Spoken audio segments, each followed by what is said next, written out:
கர்த்தரும் இரட்சகருமாகிய இயேசு கிறிஸ்துவின் நாமத்தினாலே யாவருக்கும் வாழ்த்தலை தெரிவித்துக் கொள்கிறேன். வானொலி மூலம் சுவிசேஷத்தை அறிவித்து சிறப்பாக பாடல்களை பாடும் ஒரு நல்ல ஊழியர் இருந்தார். அவர் ஒரு சமயத்துல ஒரு உணவு விடுதிக்கு சென்றார். தனக்கு தேவையான உணவை ஆர்டர் செய்தார். அதை கொண்டு வந்த பெண்மணி மிகவும் முகம் வாடினவளாய் இருந்தாள். சோகத்தோடு நின்று கொண்டிருந்தார். இவர் வாயிலே ஒரு பாடலை முணுமுணுத்தார். அவள் அதை கேட்டு, ஐயா, நீங்கள் அந்த பிரபல பாடகர் அல்லவா?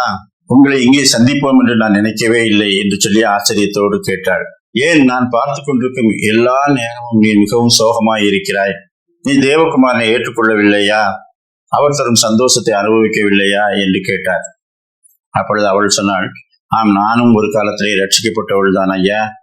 ஆனாலும் அநேக பாவங்களை செய்து நான் அநேக முறை கர்த்தரை விட்டு தூரமாய் போய்விட்டேன். இனி கர்த்தர் எனக்கு மன்னிப்பாரா? இனி அவரோடு ஒப்புரவாக முடியுமா? அவ்வளவு பாவங்கள் என்னை அழைத்துக் கொண்டிருக்கிறது. அனுதினமும் என்னுடைய விருப்பத்தின்படி வாழ்ந்து விட்டேன். என் குடும்பத்தோடு நான் முறையாக இணைந்திருக்கவில்லை. பிள்ளைகள் பெரியவர்களாகி அவரவர் தொழிலுக்கு போய்விட்டார்கள். தனித்து விடப்பட்டவளாய் என்னுடைய அக்கிரமங்கள் என்னை வாட்டிக் கொண்டிருக்கிறது. அதனால்தான் நான் எப்பொழுதும் சோகமாய் இருக்கிறேன் என்று சொன்னாள். அப்பொழுது இவர் சொன்னார், நீ ஆண்டவரத்தை பாவத்தை அறிக்கையிட வேண்டியதுதானே? எத்தனை முறைதான் நான் அவரிடத்திலே பாவங்களை அறிக்கையிடுவது என்று கேட்டாள். அப்பொழுது இவர் ஆச்சரியத்தோடு சொன்னார், உனக்கு ஒன்று தெரியுமா? தேவகுமாரனிடத்திலே பேதுரு என்ற பிரதான சீசன் என் சகோதரன் எனக்கு விரோதமாய் குற்றம் செய்தால் எத்தனை தரம் மன்னிக்க வேண்டும்? 7 தரம் மட்டுமோ என்று கேட்டார். ஆண்டவர் சொன்னார், 770 தரம் என்று சொல்லுகிறேன் என்றார். ஒரு மனுஷன் மற்றொரு மனுஷனுக்கு 770 தரம் என்றால் 490 முறை மன்னிக்க வேண்டும் என்று சொல்லுகிற ஆண்டவர், அவர் மனுஷனுக்கு எத்தனை தரம் மன்னிப்பார்? எத்தனை தரம்னாலும் மன்னிப்பார். பிள்ளைகள் சிறு வயது முதல் பெரியவர்களாகும் வரை அநேக தவறுகளை செய்கிறார்கள், குறும்புகளை செய்கிறார்கள், நாம் விரும்பாததை செய்கிறார்கள்.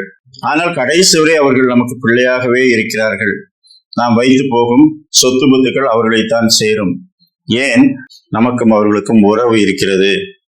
அவருடைய நாமத்தின் மேல் விசுவாசம் உள்ளவர்களாய் அவரை ஏற்றுக்கொண்டவர்கள் எத்தனை பேர்களோ அத்தனை பேர்களும் தேவனுடைய பிள்ளைகள் என்று தேவகுமாரன் சொல்லிவிட்டார்.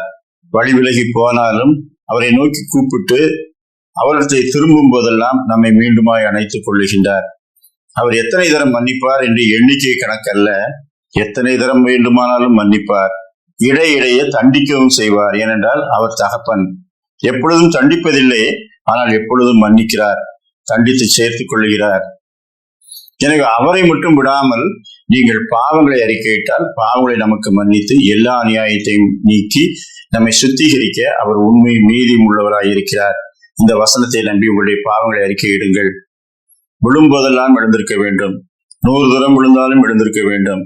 அதைத்தான் கர்த்தர் விரும்புகிறார். எனவே தேவனோடு ஒப்புரவாகுங்கள், நான் உங்களுக்காக ஜெபிக்கிறேன் என்று அவர் அவர்களுக்காக ஜெபித்து வந்தார். அப்படியே அவள் மீண்டும் தான் இழந்து போன பாவ மன்னிப்பின் சந்தோஷத்தை பெற்றுக்கொண்டு ஆண்டவருக்கு நன்றி செலுத்தினாள். 1 யோவான் 1:9 நம்முடைய பாவங்களை நாம் அறிக்கையிட்டால் பாவங்களை நமக்கு மன்னித்து எல்லா நியாயத்தையும் நீக்கி நம்மை சுத்திகரிப்பதற்கு அவர் உண்மையும் நீதியும் உள்ளவராய் இருக்கிறார். யோவான் 3:18 அவரை விசுவாசிக்கிறவன் ஆக்கினைக்குள்ளாக தீர்க்கப்படான். நாம் அவரை விசுவாசித்து பற்றி கொண்டு அவரை விட்டு விடாதிருப்போமாக. அப்படிப்பட்ட சிந்தனைகளை கர்த்தர் இந்த நாளிலும் நமக்கு தந்தருள்வாராக.